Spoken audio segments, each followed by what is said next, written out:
to January 2014. Now, I got to look really quick at the visa bulletin because I'll be honest with you guys, I don't stare at the visa bulletin every day. Okay, I tend to leave that to other people. And let me see if I can get the visa bulletin up so we can chat about it just really, really briefly. Hey, if you're just checking in, we just started with our live, and we're live on TikTok, and we're live on YouTube as well. And we're doing our immigration Q&A. And I love some of the questions you guys give me. The visa reform bill is being talked about.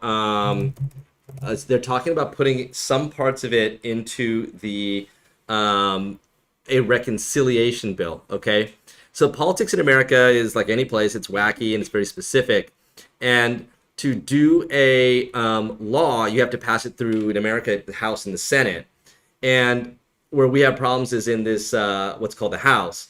And they're looking at putting together a very big bill where they'll add specific immigration elements. That part is not yet clear. We're not yet clear what elements we're going to have from the immigration package, but it might be the Dream Act or the DACA program or anything associated with that.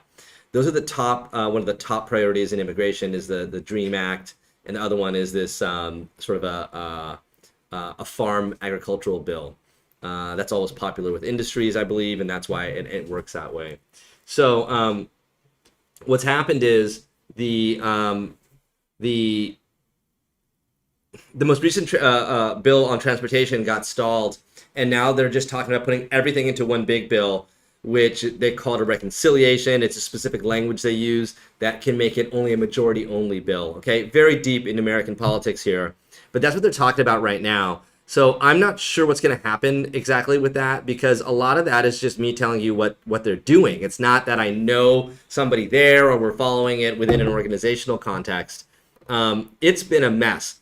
And there was a time where we followed a lot of the bills, especially with fairness in high school education. I followed that very, very closely. That was last year in August and September. We were really rooting for that one to get finished before summer, and that didn't happen. Fairness in high skilled labor, I believe it is. And so that actually passed the House and it passed the Senate, and it was something the president could have signed, but he didn't sign, right? This was right around the time of the election, and he decided he just wasn't going to sign it, okay?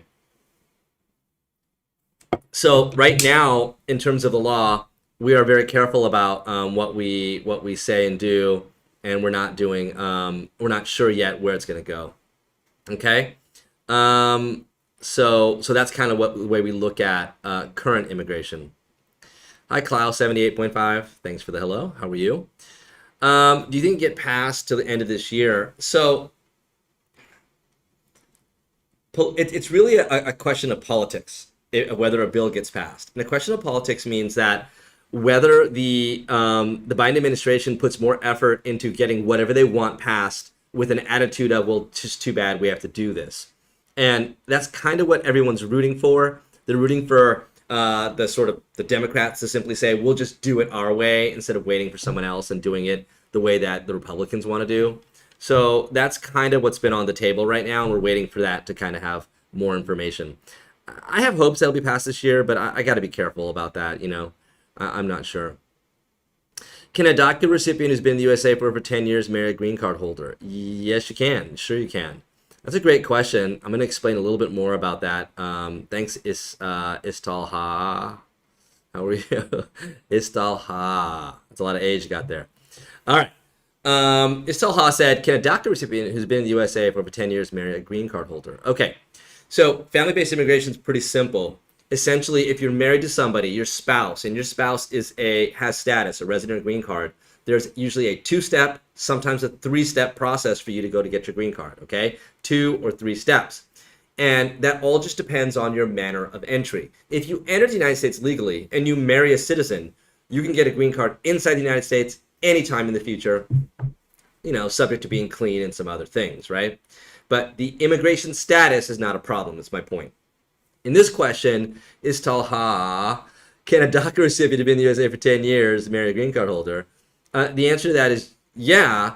The green card holder can petition. That's the first step. You can petition for them.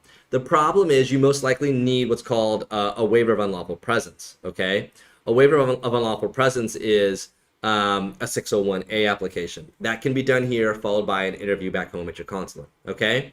If your spouse, who's an LPR, becomes an actual citizen during that time, I mean, that could actually upgrade your case and make it a little bit better. But based on what you're telling me right there, the answer is yes, they can. And can they get a green card? I mean, if your question is, can we get a green card? The answer is yes.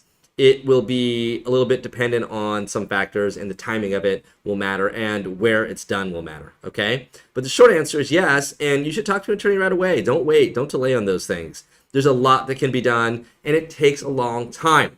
You know what I do on almost every day? People call me with like this kind of question. It's like, look, man, it's going to take time. Bottom line is you need to just start it now, even if it takes a year. If it takes a year, you're going to have to just start it now and then get the approval in a year, and then you can move on to the next step. Okay, so that's why starting it's important. That's why talking to an attorney now is important. And clearly, what am I saying? Call us. What are I talking about? Call anybody you want, but call us. We'll help you with that. We'll get you a green card. And you'll hear a lot of what I'm saying in a consultation with me, where I'm telling you to be patient, understand the system, but recognize that our goal is to win the case. I mean, that's the key here, okay? I know a lot of people are impatient. A lot of people want things now. Immigration never works with now. It's always 6 months. 1 year is as fast as they go nowadays. All right. Hi. Do you think EB3 becoming current for June 2015 this year, 2021? No, I do not. I'm going to assume you mean EB3 for India because you didn't say that, right? Because it's current for some other countries already. So I'm Krish15. Thanks for the question. EB3 becoming current for 2015 June? No. Charles Oppenheim was online and gave his speech, and he said that he believes January 2014 can become January 2014 can come around as a final action date. Okay, so that's what he was saying online, if I can remember correctly, that EB3 India can move to January 2014. It's at July 2013 right now. So that's part of that idea where they release the filing dates and the final action date. He believes that by next year or by the end of this year, that January 2014 can be a part of the final action dates. I can talk a lot about that video that they have that went out, and there's a lot of kind of information. None of it is great. Nothing's really, really bad, but a lot of it is kind of on target, and we'll talk about that a little bit more as we get into this. Thanks for the question, though. I'm Krish15. All right, Mohammedir Fa 86. How much time USCIS has to prove I-360 as a religious worker? Please tell me the correct time. Okay, I don't know. You guys are great. Love having you guys on. Thanks for checking in on the lives. But timing of preference cases, I don't know. I believe it's 12 or 13 months. Just in general, that's how long the time is. Okay. For timing questions, one thing you have to understand is that they're trying to do the cases and get them done, but at the same time, they have a lot of COVID restrictions, and that has delayed them just by huge amounts, from mailroom to inside the office to processing, and they're way, way, way behind. So 13 months would be a great time that I can give you, Mohammedir Fa 86, but I honestly don't follow the times. All right, Azar Hamid 1. I have a question about the USA timeline, why it's every month goes to up. Yeah. That was good. That's a good question. My answer is I don't know. Mostly because I don't know what the question is. But if you want to reword it and shoot it out, I'd be very happy to look at it, okay? Because I don't understand what you mean by USA timeline. Oh my goodness. There it goes up.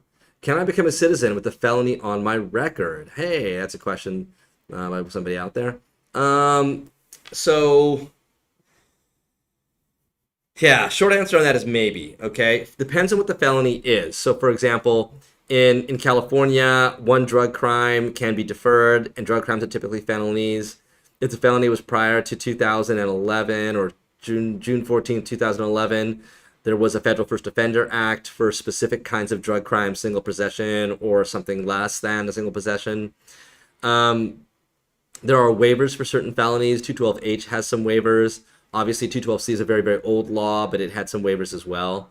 So what I would tell you is a felony on your record is very, very specific to what the felony is and what process you're in, okay? Because under the U visa process will allow waivers for nonviolent crimes, essentially, that are felonies. So the felony question is very specific, and it's more specific than that in the sense that every state, there's 50 states, and they all have their own criminal laws, and their criminal, they have a giant, index of criminal codes and criminal laws, and all of those are different. Each state has different language for how they word things. So the truth is, immigration law has its own wording in a very specific list. It's called aggravated felonies. Aggravated felonies is found in INA 101M, I think, and it basically has the list of all these. 101A43. Sorry, thinking of subsection M.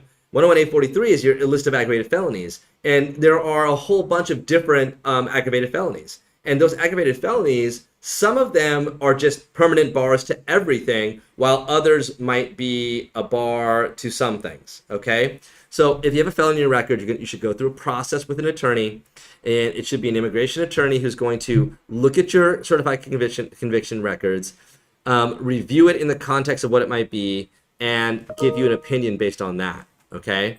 So I would suggest that you hire an attorney to have a criminal review, okay?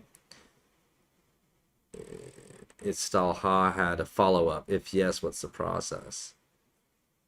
Okay, the process is an I-130 to start your case. All right, there you go. Somebody said I have personal questions. Okay, you know what? Shoot me a message and then set up a consult. Those are the best place for personal questions. We still do free consults if it's going to be 10 minutes or less. That's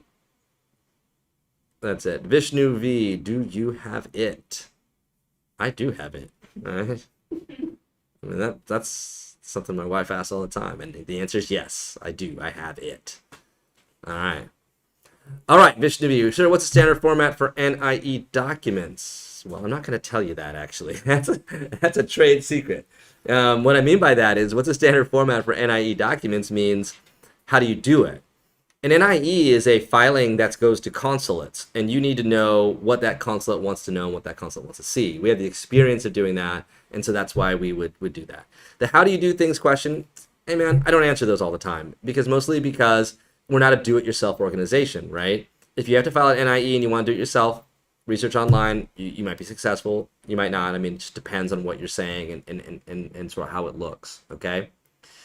All right, Zoya Masudi asks, if a spouse is on a TN visa and a wife on a TD, can TD be transferred to a visa where wife can work? And short answer is yes. Fantastic, of course. If you are in the United States in status, you're almost always eligible for what's called a change of status. So a change of status means that you have something else you want to do, perhaps be employed like she's talking about, and you want to get a new status. You can then file a change of status inside the United States. TNs are very, very specific because TNs are eligible to be done at the border in Canada or in a two-step process in Mexico, which is a consular interview followed by a border interview, okay? Now, if you want to get a work permission and you have a process that you want to go through, talk to your lawyer, file a change of status. Keep in mind, H-1Bs don't get to do that, right? Because H-1Bs are based on the lottery and all the other stuff. If you got selected for the lottery and you want to do it, that would be great. All right. EB2 for India, application now. When should we expect it? Oh, man, that was a good question because that was discussed as part of a... Oh, okay. I have an all caps chat that was sent to me by my staff, and it's all about how this guy got approved. Oh, I have no idea. Okay, so we filed a, just to give you an idea what she's talking about. We have a medical doctor that filed a national interest waiver. What was it about? He filed the national interest waiver as a medical doctor, where you require 5 years of experience in the United States working in an underserved area. Okay, and that is usually very straightforward. Unfortunately for this client, he had improper documents from 3 different states, because part of getting that case approved, part of getting a physician approved in an underserved area, is you have to prove it's an underserved area from the state that it's in. And the state has to certify that the county or the place where he worked was underserved, and medically underserved area, MUA.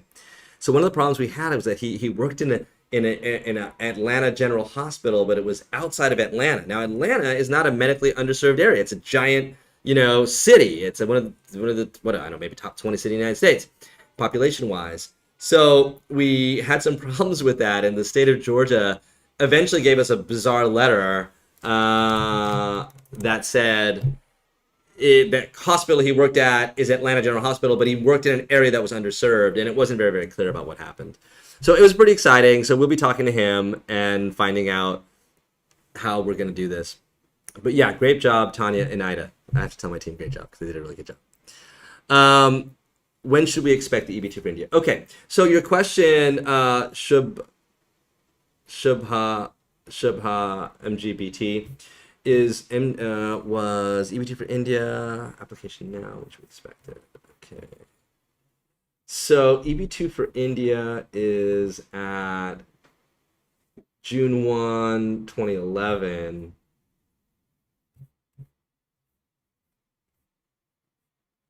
And the filing date is December 1, 2011. So you can file. Okay. So basically what Charles Oppenheim talked about in regards to filing dates and final action dates was the idea is he does a numbers check in that the filing date and the final action date should be within a year. Okay. Within a year, you should be from filing date to final action date. You should be able to find your date be current.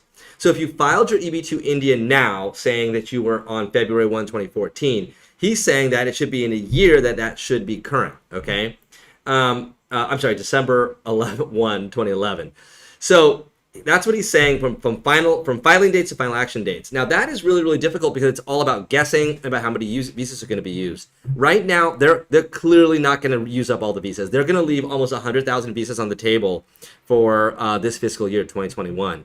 And that is actually very sad, right? Because we had an excess number. We had some 260,000 EB visas available. USCIS is working very hard to try to accommodate those and to use those all up. And but we're seeing some really bad problems with that getting finished just because of COVID. The flip side is, will we have more visas available next year as a result of some of the things that happened this year? And that's a maybe. Part of it's a maybe is because the family preference categories are mostly done overseas. Now, I'm getting really deep into the details here, but it's helpful to understand some of the dynamics of how it works. If the family preference categories are all done overseas and the consulates are at less than 50%, that means they're not seeing half of what they saw before. They will not be using all those family preference categories. There will be some spillover. So we'll come down to the math again in October for us to find out how many visas are falling over from this year into next year and how that might affect us as we look at our EB categories getting current, okay? Getting dry mouth. EB2 for India application now. And the other part is if your visa is available now, you should expect about 13 months turnaround time on USCIS processing. That is just what they're doing. It's not great. It's not like something we can change, but that's how long it's taking. And this is all, and I'm going to be really honest here with you guys. What we're dealing with right now is we're dealing with USCIS is broken from the last president. And then you add COVID on top of it and it slowed down. The last president really did reach in and move things around and make a mess and add more restrictions. And because of that, it's broken. And that's not great. It's a little bit sad because what we're dealing with is lots of people in line, lots of people ready, adjustments of status that can work, but aren't really kind of flowing right now. Okay. Okay, wow, I think I had all the questions here. Maybe there's some more coming up. All right, so I'll talk a little bit about what this medically underserved area case and a little bit about the visa bulletin as well. EB1C requirements. Okay, yeah, I will. So I'm really surprised that we got this medical doctor case approved. It honestly was a case where somebody had filed something with the help from a non-licensed attorney, and the immigration sent us a letter that was, 15 pages long. They asked us to prove everything over again, including presenting letters that were dated, okay, dated before the filing of the case more than a year and a half ago, before COVID, because the case was filed in like 2018. So it was like a near impossible win. I mean, that's why I'm talking about it. It was nearly impossible to win this case. So we came up with the idea of, okay, we're not going to get a letter from somebody dated today, dated saying that they won't sign a letter from a hospital or from a state and then date it 2 years back. Nobody does that. No official agency will backdate a letter. So instead, what we ended up doing was we said, all right, just give us the letter, whatever letter you're going to give us, and then let's just note in the very first line that this letter applies to such and so date from two years ago or whatever. And it was definitely something that was very kind of out of the ordinary. It was extremely out of the ordinary. I had no idea that would come through and we would work, and I kind of feel like it was just us getting super lucky, and I don't know, we put together a big fight and we tried to do our best to win. But honestly, that's a huge win. And I know there's only 20 of you online, but I mean, it was a huge win for us to get that case today. I cannot believe it. Okay. EB1C. All right, EB1. EB1 is the highest category green card, so to speak, right? We number them 1, 2, 3, 4, and 5. And the EB1C is the third category, subcategory within the EB1s. EB1s are EB1A is individuals with extraordinary ability.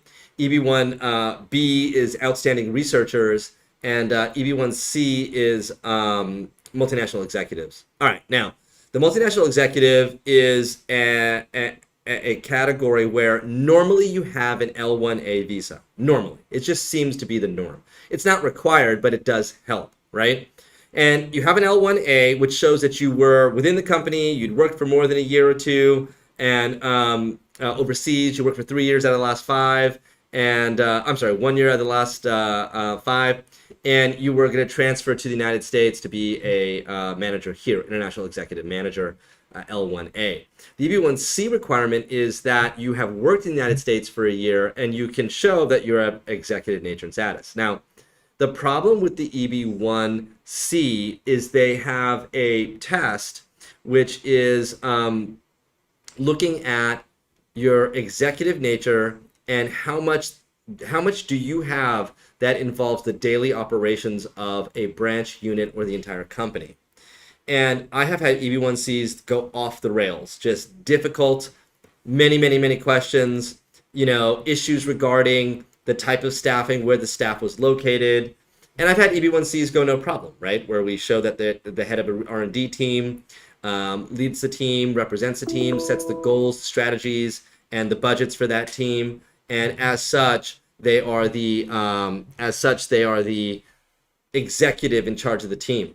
Okay, and so the EB1C is essentially going to be what evidence do you have about your 1 year of work? What evidence do you have that you are an executive? And really kind of showing a high level of achievement on the executive, right? That means that you should show that you don't do any daily needs, including calendaring or daily tasks, okay? When is the Bombay Embassy opening? Hi, Rita Shah. I don't know. Insightful PM. I'm waiting for a receipt number for I-75, but it says that it went back to them and tried filing. All right. Insightful PM. Thanks for the question. I-765s, if you have a rejection, it could be based on the fee or some other issues. We get those sometimes. You have to refile it and make sure you correct the error. When will it, the receipts usually come out 3 to 4 weeks, maybe 5 weeks at the most, but you should get it pretty soon, all right? Always use a check when you file a case, because you can turn the check over and you can see on the back of your check online the actual receipt number for your case. All right, Gui Moreno. Hey, Gui, what about citizenship? What's the time processing? Well, Gooey, that just depends on where you are and where you file your case. We have had some cases go as fast as 5 months, meaning interview 4 or 5 months, and then we go straight to the oath ceremony. Others are taking 13 months. Right now, I think the official time on that is something like 8 to 13 months. So it's a long time. You're gonna have to wait. Okay, Isenaj, do you know the process time for perm labor? Um, After filing, it's usually 8 months. It's been around 8 months. And that's after filing. So obviously you need to get your ads done and your prevailing wage done and a bunch of stuff done. And that takes a long time to get that stuff done. All right, insightful PM. E-receipt, but hasn't heard for more than 2 months, filed twice. Hey man, sorry to hear that. Insightful PM on your EAD I-765. I wouldn't file things twice. E-receipt, 2 months. Yeah, you're not gonna hear for a while. You have an e-receipt, then for them, that means they gave you the receipt. It's just biometrics and processing. And you should probably know, insightful PM, that EADs are taking a long time, 12, 14 months. All right, Nature Green 143. Hi, thank you for your question. I-140 regular processing approximate timeline at Texas, please. I have no idea. 13 months, 12 months. I don't follow timelines, guys. I love that you ask me these questions. It's so nice that you're on and asking. I appreciate that a lot. But essentially, oh, and you spammed it, Nature Green 143. You are, oh my God. Okay, you're gonna be blocked, Nature Green. Can someone block Nature Green? Are you a mod on this? Okay, you're blocked, bro. Oh my God. Oh my God. Nature Green, you cut and paste that like, I got like 15 or 20 of them. Nature Green, could you please go troll somebody else? I only got like a handful of people in here, and they want to ask questions. Do you want to be a troll? Please go somewhere else. Somebody else can help you with your trolley attitude. Zoe Masudi said thank you. You're welcome. I'd love to help. Hopefully I answered it well. All right, TK7772021. That's a good one. Nice and original name, TK. Can we switch jobs while having I-45 pending, engineer to manager after 180 days? So you asked two different questions within there, three really. Switching jobs means changing employers. If you change employers after 180 days, you can port it. So yes. Can you switch jobs from engineer to manager? Yes. If you're in the same company, change from engineer to manager, possibly. Keep in mind that what you're saying is that they're offering you a full-time permanent job for a green card at a certain salary based on that labor cert. And your attorney should be advising you that you probably got to take the job that they're offering you and do that job. Okay? You asked the third question is, can we change jobs after 180 days? Yes. That's the AC-21 memo about porting. You can port if your I-45 has been pending for 180 days or more. You can move your green card to any willing employer, same or similar. Hire an attorney for that. Just be careful, all right? All right, Uber Eats Instructions 2021. That's the official account. I'm so glad to have the official account from Uber Eats Instructions 2021 checking in with us. My interview's on March 14 this year. Yay, congrats. Marriage based, and I got white letter how long it takes. You know, Uber Eats Instructions 2021. I would have expected you to have an automatic win. A white letter usually means that they're going to review it or process it. I have had those go, we have one going for 2.5 years. I know. Depends on what's going on with your case. It depends on what the issue was. It depends on what you guys got and what you said in the interview. This is the hard part, man. Marriage-based cases, a lot of times people are like, I'll do it myself. I'm fine. I'm going to be fine. And I agree. Cool. That's your assessment of your case. But mind you, you've done one case. I've done thousands. That's why people hire us. They don't hire us because their case is easy. They hire us because the unexpected. So the problem you have, Uber Eats Instructions 2021, is nobody knows what happened in that interview. Nobody knows what the tone or tenor was. Nobody knows what the question was that went the wrong direction. Nobody knows what the evidence submitted was. Nobody knows what was missing or not in your case, okay? So white letter, meaning they want to send it to their supervisor, could also mean that they're going to investigate you in an actual investigation. Actual investigations where they visit your home 1 to 2 years, maybe longer. It's a nightmare. It's a total nightmare. I've got a client just waiting and waiting. She's like, let him come. I will give them, seriously, the tone of her voice. Like, they can see my husband in our house, anything they want. I am sick of this. I need to get my green card. So Uber Eats Instructions 2021, good luck. I don't know how long it takes. What I mean by that is it could be fast. It could be 6 months if it's very easy, 3 months, and it could be forever if it's really bad. Gotcha. Got it. All right, we're gonna wrap it up real quick, guys. Roz TH, what's the success rate of I-290B after having OPT denied? Oh man, I'm so bummed because we have some of those and they're really, really not fun. The success rate's going to depend on the date of your filing, your I-120, and some of those things. You know, we have one of those pending right now, and it's going forever and ever, okay? Next Gen 01 with the JEN. Hey, Jen, Next Gen 01, I like it. Can I-130 petition holder remain in USA if filed in USA? What? If the petition holder, the beneficiary, you mean? Because the petition holder should be a citizen or resident. So the petitioner is allowed to be here. The beneficiary, no. The beneficiary has to have an underlying status on their own to remain in the United States, okay? So that means if you file an I-130, like you're the beneficiary, someone files it for you, that gives you no status. That does nothing for you. That simply means someone started a case for you, and the finish could be well down the road. It could be some other way, and it could be something totally different and totally separate, okay? So you need to talk to somebody about that, about your status. Okay, next gen. A shoal, advice to apply online for 765. I mean, yeah, that's fine. You can file for it online. I think it's a decent idea. There's nothing wrong with it.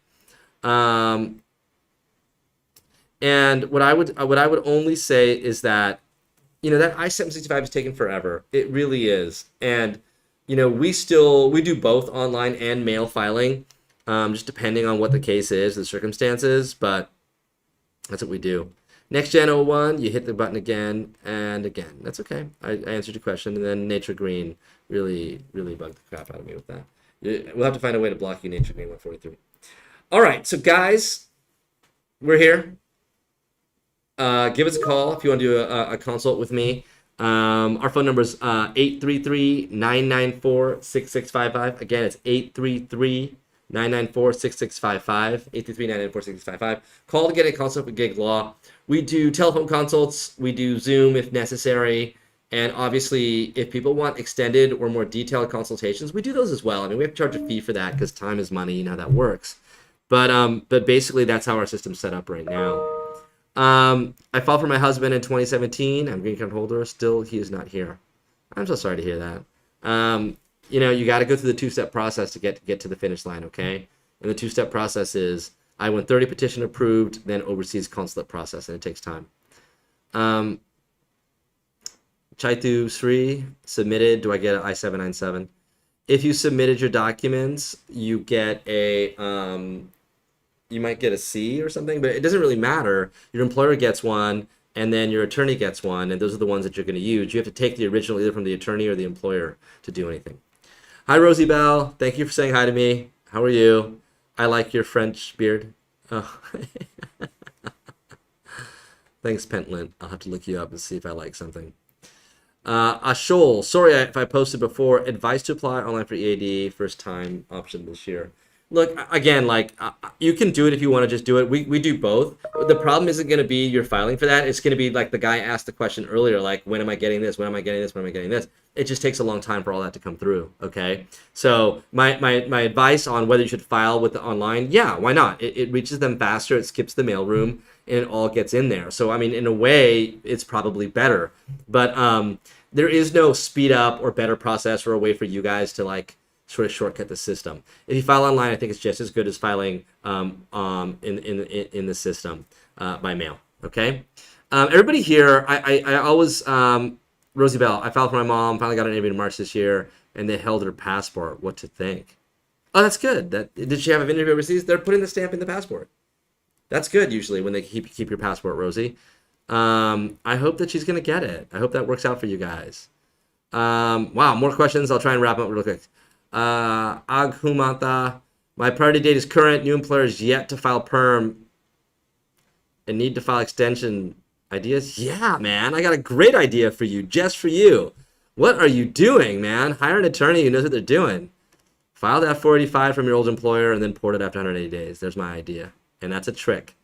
All right. I filed for my husband, 2007 green card. New employer yet to file perm priority. Yeah, so that's what I think. You know, you should look at filing that old case. Talk to your old employer. Get a legit job offer from them. Confirm. Make sure it's good. File it and then port. I'm going to wrap it up. And, guys, what can I say? Life is good. We need to just always focus on that part of what is going on in life. And if you spend most of your time anxious about tomorrow, you're not going to enjoy today. So remember that. That's a tip for the day. And stay well out there. You guys are the best. I always appreciate you. Thank you so much. Bye, bye, bye.